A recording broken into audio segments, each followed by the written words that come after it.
Actually গতকালকে আমাদের Agartala rail স্টেশনে একটা জয়েন্ট অপারেশন করা হয়, যেখানে আগরতলা জিআরপি থানা, আরপিএফ, বিএসএফ এবং আমাদের যে আরও সিস্টার এজেন্সি আছে সবাই মিলে। অ্যাকচুয়ালি আমাদের কাছে একটা খবর এসেছিল যে কিছু ভারতীয় দালাল কিছু মহিলাদেরকে মানে আগরতলা রেল স্টেশনকে ব্যবহার করে তারা বাইরে যাইতে পারে। তো এই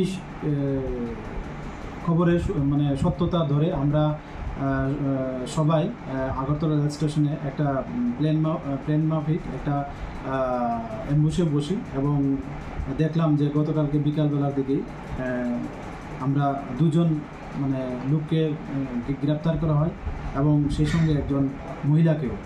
তো অ্যাকচুয়ালি এই দুজন লোক ভারতীয়, তাদের একজনের নাম হলো কৃষ্ণ দেবনাথ, ওনার বাড়ি বটতলা সাবরুম থানার অন্তর্গত, এবং অন্যজন হলেন টুটন দে, উনি রাজনগর বাড়ি এবং ওনার বাড়িও সাবরুম থানার অন্তর্গত।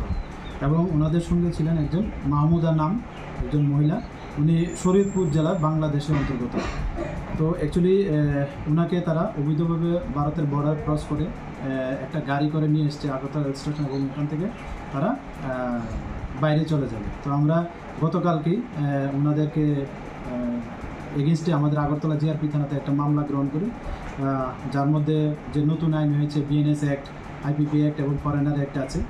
তো এবং আমরা ওনাদের কাছ থেকে কিছু স্মার্ট মোবাইল ফোন, কিছু document, Bangladeshi currency, Indian currency পাই এবং সেই সঙ্গে যে গাড়িটা ইউজ করা হয়েছিল একটা মারুতি ইকো গাড়ি সাদা রঙের, যার নম্বর TR08C0611, এই গাড়িটাও আমরা সিজ করি।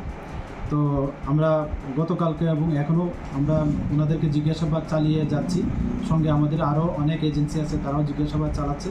তো আজকে আমরা ওনাদেরকে মহামান্য আদালতে প্রেরণ করব এবং আমরা পুলিশ রিমান্ডও চাব এবং আমরা দেখছি যারাই এই কাজের সঙ্গে যুক্ত আছে আমরা তাদের অবশ্যই মানে আইডেন্টিফাই করে